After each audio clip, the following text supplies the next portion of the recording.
Morning, guys. Welcome to the current affairs session. Right, where we'll be discussing all of the important topics that are necessary for UPSC, be it prelims or be it mains. Anything, let us look at and let us understand everything in a deeper manner. Right. Firstly, we have a lot of ads. Oh, right.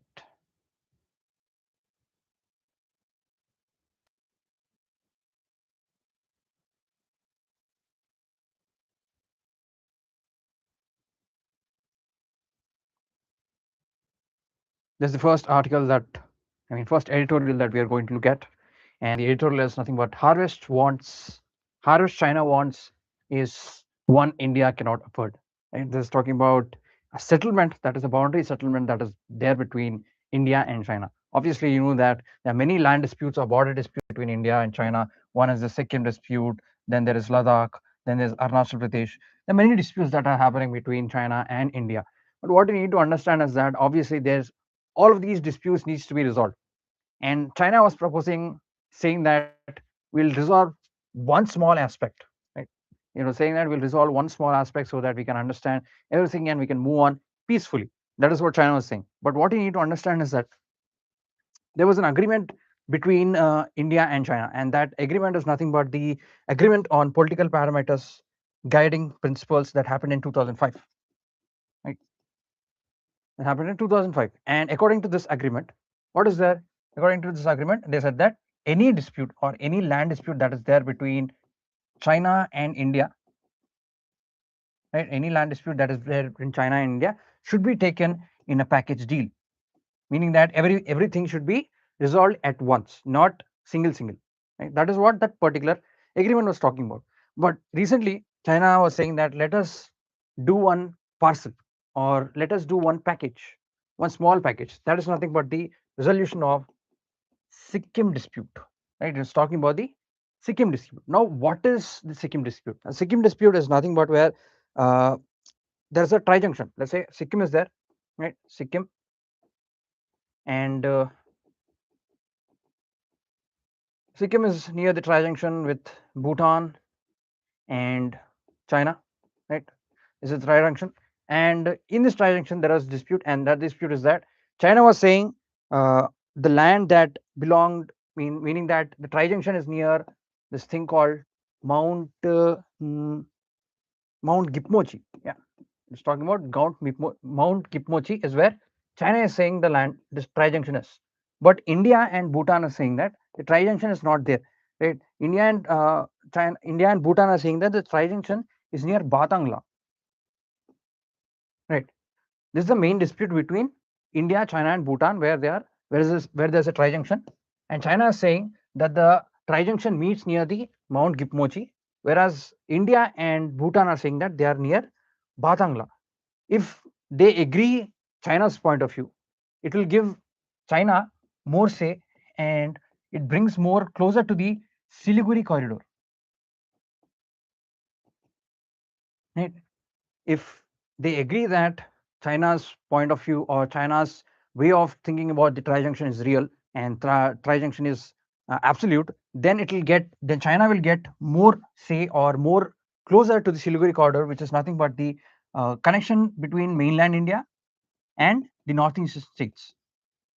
That way, the connection between the northeastern states and mainland India will be cut.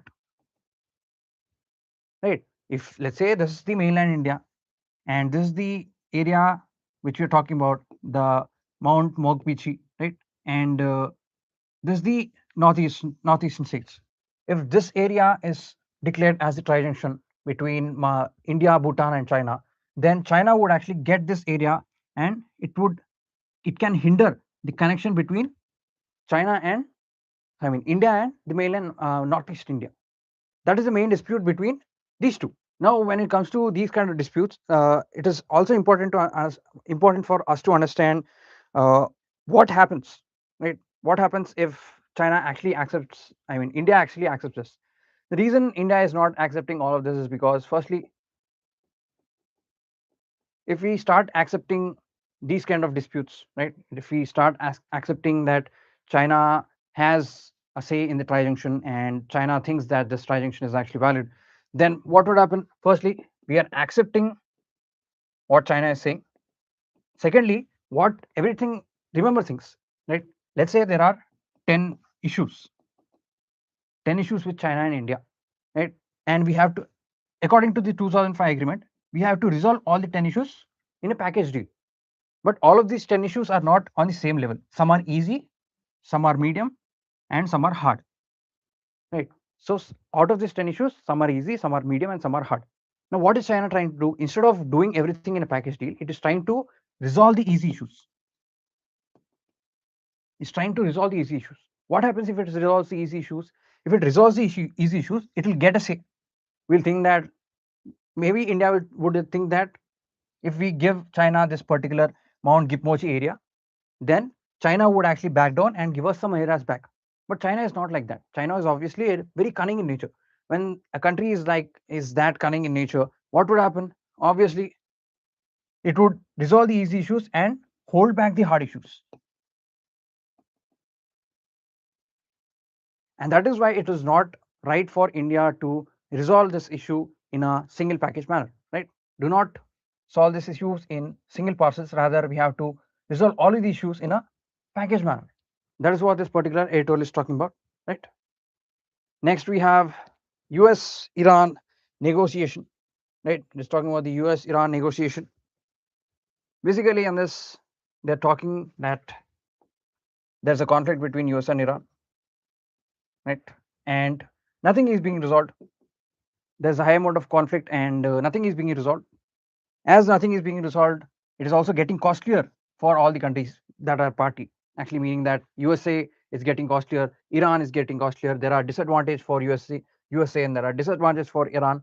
And but they have to stop it, right? They cannot keep going on and on for forever. They have to do something and they have to stop it. But also, the issue has not been resolved. When the issue has not been resolved and things are getting costlier, there has to be some middle ground, right? There has to be some middle ground. Otherwise, it will be very hard for countries like USA and Iran and many other countries that are actually depending on these global countries. It is very hard for those countries to survive, right? So, according to this particular editorial, they are saying that uh, everything is happening, right? And they want to reduce the conflict, and but there is continued confrontation, which is getting costly, right? Which is getting very costly in nature. And why these negotiations are very necessary? Because firstly, from USA's point of view, you can see that there is USA has a lot of military operations. Military operations get costly. Military operations get costly, right? And there is high amount of destruction, right? And high amount of economic costs. These are all the point of view of USA, meaning that there is high amount of instability in global energy, right? Instability in global energy, right? But when it comes to Iran, there is another risk, right? Firstly, it is that economic disruption. There's high amount of economic disruption that is happening in Iran, meaning if you actually see high amount of missiles went down from USA, Israel to Iran. So all of the infrastructure that is there, all of the staff that is there, there's a lot of injury that is happening. So economic destruction is very high in Iran. Then there is what do you call damage to the military infrastructure. As I was saying, there's high amount of damage to the military infrastructure as well. Military infrastructure, there is high amount of damage. Then you have high amount of risk, right? These are the things which are necessary so that there's a negotiation happening from USA and Iran. But obviously, if you actually remember or if you actually see all of the peace talks that have been happening, nothing have actually worked. Right? Previously, there was a peace talk between USA and Iran. It's called the Joint Comprehensive Plan of Action. Right? Comprehensive Plan of Action that was mainly for what? Nuclear power. Right? Nuclear generation or nuclear power or usage of radioactive elements is what Joint Comprehensive Plan of Action is. But if you actually remember, the Joint Comprehensive Plan of Action did not work. It was actually a peace talk. It was a peace agreement. Did the peace agreement work? No. Why did the peace agreement work? Because obviously there is no conflict that has been resolved. Right? The conflict was not resolved at all. Without the conflict being resolved, they made a peace agreement. obviously it would have been violated in future. Similarly, when there is a conflict between US and Iran, we cannot come up with a peace agreement now. We cannot come up with a peace agreement now because there is high chances of it being failed again. So we need to come up with a what do you call temporary memorandum. Temporary memorandum is nothing but, for example, let's say this is war and this is peace. Temporary memorandum is between it. It is not completely going into war. It is not completely resolving an issue. It is trying to de-escalate things.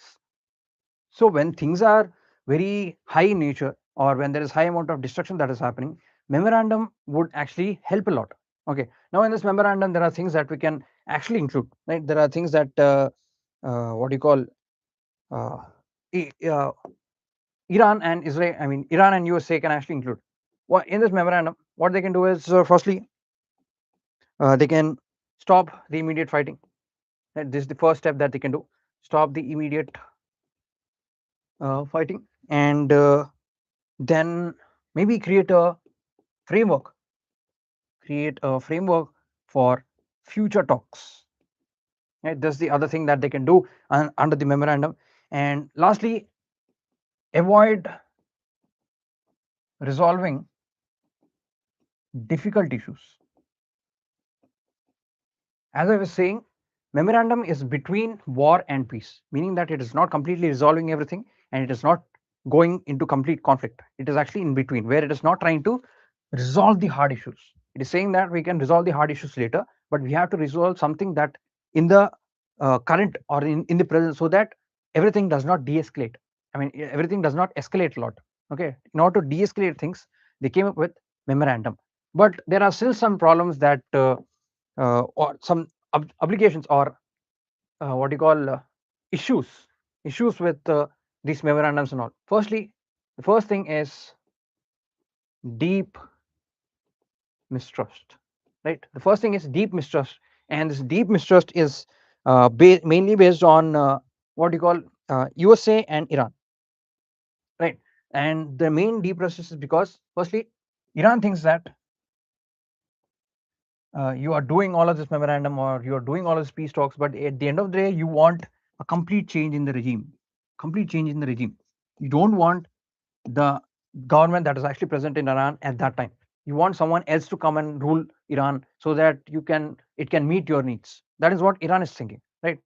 And when it comes to USA is thinking that Iran is only talking about all of the peace talks, or what do you call the memorandum of agreement, all of these only because it wants to gain more time so that it can attack later.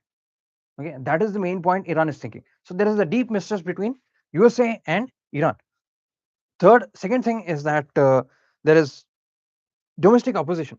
Right? There is high amount of domestic opposition in between countries like USA and Iran, meaning that there are some groups in Iran that are saying that you cannot go for peace talks with USA, and there are some groups in USA that are saying that there you have tried to make many plans, such as the joint comprehensive action plan of action, all of these, but they have not worked.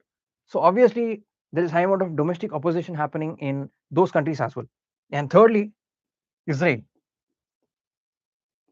Israel is also one of the arms that is present in this particular war, right? In US-Iran war, Israel is also a particular arm. Why is Israel part of it? Because Iran's nuclear program or missile program is threatening Israel's survival. Iran has outrightly said that Israel is against the Islamic nature and it wants to destroy it. So as long as the regime that is present in Iran is currently there is high amount of risk for Israelis. So Israelis, what would Israelis want? Obviously, whenever there is an agreement happening between US and Iran, Israelis would also want to come in and talk. They would say that I will come and talk, I will do something, because even we are at threat. Maybe someone would come and someone would bomb us, right? In order to reduce all of this, you need to give us an agreement, and that agreement is nothing but a memorandum. So at the end of the day, even Israel is part of it. These are the three aspects that actually hinder what you call the talks between USA and Iran. Right. Firstly, is that there is high amount of deep mistrust between these countries, where USA is thinking that Iran is prolonging all the talks so that it can get time and get time and attack later. And Iran is thinking that USA wants all of these peace talks so that it can change the regime. Now, why does USA want to change the regime? The main reason USA wants to change the regime is to ensure that there is high amount of hegemony. Hegemony is nothing but control over a particular region, right? Let's say there is a big dog like USA, and there is the West Asia. In the West Asia, USA would want those countries which would favor USA, right? USA would want countries or governments which are actually favor USA. But in West Asia, you can actually see that Iran is the big dog, and Iran is actually against USA. So that would threaten USA's hegemony around the globe. So what would USA obviously wanted to? It would obviously want to change the regime. Now Iran does not like changing the regime. So this is the deep mistrust that is there between USA and Iran. The second aspect is nothing but there is high amount of opposition between all the members of that country. Right? USA, there are many groups that are saying that you cannot go into another peace talk because last peace talks that have been happened that have been failed. Right? How many times will you go into a peace talk? Right? When you know that the peace talks will fail, why are you going into a peace talk? That is what they are saying. And Iran, they are saying that you cannot go into peace talks because we have an agenda. As long as the agenda is not met, there is no need for you to go to a peace talk.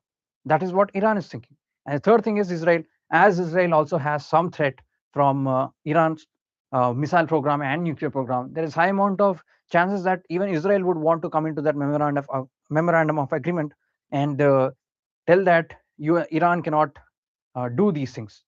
And according to this editorial, they are saying that we have to come up with nuclear free West Asia. Right. Now, why is the reason uh, Iran and all of the other countries are trying to maintain nuclear energy? Because they started to learn things from North Korea. Right. Obviously, anything bad that is happening, obviously you learn it from a bad country. And that bad country here is obviously North Korea. According to North Korea's ideology, they are saying that if you have nuclear power, countries will not attack you. If you do not have nuclear power, you will be vulnerable to every attack. That is what North Korea said. And that is why North Korea is actually developing high amount of nuclear power. But if you actually see here, does that actually work? It does not actually work. It is actually escalating everything. So the author or the editor, right, has proposed nuclear free West Asia, where every country in that West Asian region is de-escalating everything and stops using nuclear energy, I mean nuclear missiles and nuclear power programs, right? Nuclear missile programs, not power programs, nuclear missile programs, so that countries can live peacefully without any fear. Right? Only when a country has a nuclear power, a nuclear missile, that is when the other country would also fear that if I don't have a nuclear missile, that country would attack me. As long as there is no nuclear missile, everyone would be safe. Everyone would think that no matter what will happen, we can actually talk and we can resolve the issues. Right? So that is what this particular editorial is talking about. Then you have how land pooling solves acquisition wars. Right? According to this particular editorial, there is a solution for land pooling. Whenever there is an urban city, obviously, what is the main thing that a city needs? City needs land, right? City needs land. And what does that? What do they use this land for? They use this land for buildings, infrastructure, metros, right? Any other thing, everything that is actually necessary for that particular city, they use that land for. And according to governments, many acts, or the Land Acquisition Act, or the Resettlement and Rehabilitation Act, all of these acts, what does the government do? The government actually procures things, right? Procures things and buys all of the land. Yeah. But if you actually see that buying a lot of land is actually fiscal intensive, right? It is very fiscally intensive, meaning that the government has to put in a lot of amount. Only when the government puts a lot of amount, it can buy all of the land. And government can, instead of using all of the land, it does not use much of the land. So all the investment that it put goes to waste. So in order to reduce this fiscal intensity and reduce the fiscal wastage, the editor is the this particular editorial is talking about a town planning scheme. Right? Town planning scheme that has already been implemented in areas like Gujarat, Maharashtra, Guwahati. In all these areas, they have implemented. Now, what is this town planning scheme? Instead of government buying all of the land, right? Let's say there is 10 acres of land where the government is trying to buy, right? Instead of buying all of this land, they're saying that let's say the owner is there, right? Go and talk to the owner, take the owner's permission, and ask him to voluntarily give the land. Okay, and out of this 10 acres, government has built nearly 7 acres worth of infrastructure, and the rest that is there, the 3 acres that is there, that will be given to the owner. Now, what is this 3 acres now? 3 acres is now very high value. Instead of giving money, we are giving you back a land which is of high value. That is what town plan scheme means, meaning that you will not be buying that land from that particular person.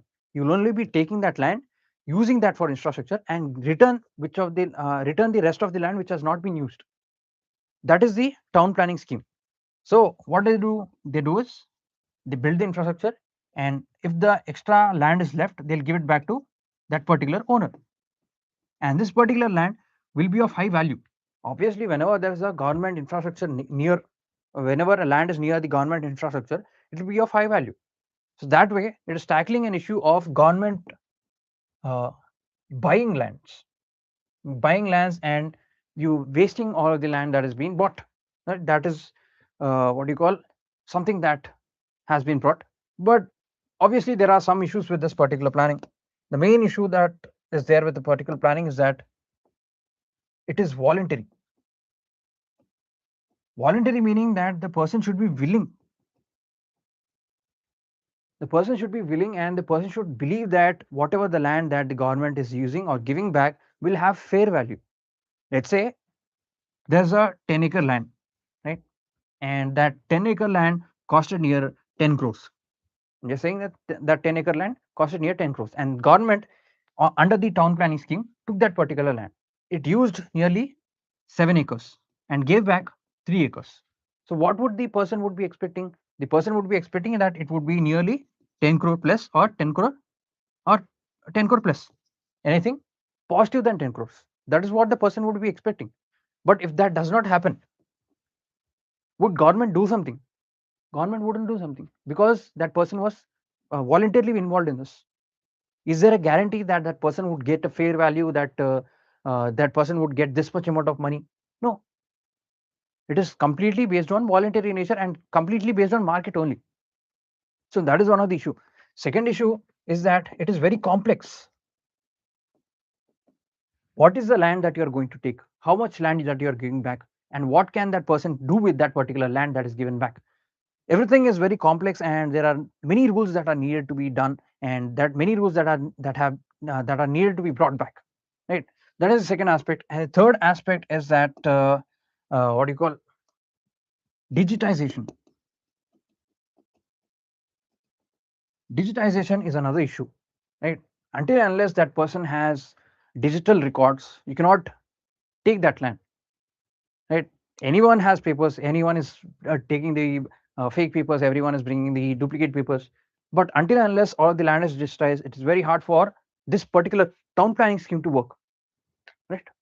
While this town planning scheme is beneficial in one aspect, like where you think about government, it is it has many drawbacks and many loopholes when it comes to implementation. Okay, so that is all about this particular editorial. Moving on.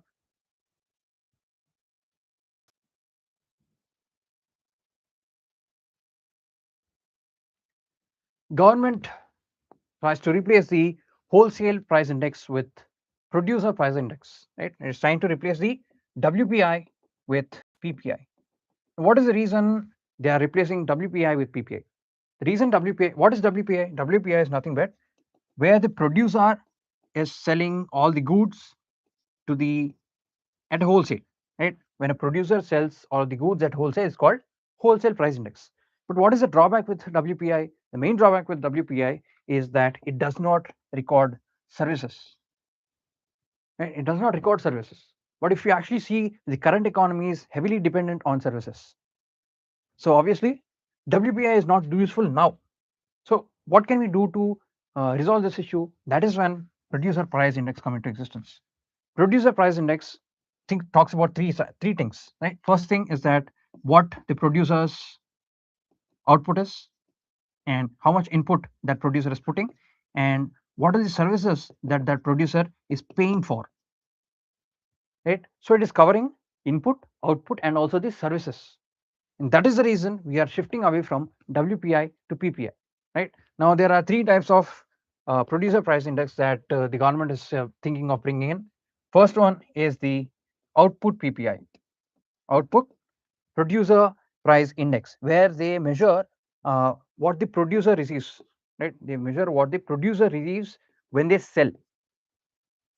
Right, how much they have brought an output and what is the change in the index when there is selling. Right, second is input price index, meaning that how much input or input material cost is needed. Right, and the third thing is service, meaning that what are the services, banking or security transactions or insurance, all these are what they are services, and what are the services that the producers are availing and how much they have increased and how much they are changing in the economy. These are the three things that the producer price index would actually look at. So there is service price index, output price index, and input price index. These are the things that would actually resolve the wholesale price indexes issue. Right, so that is all about today's current affairs. Right, hope you guys have learned a lot. Thank you guys. We'll meet you guys in the next class.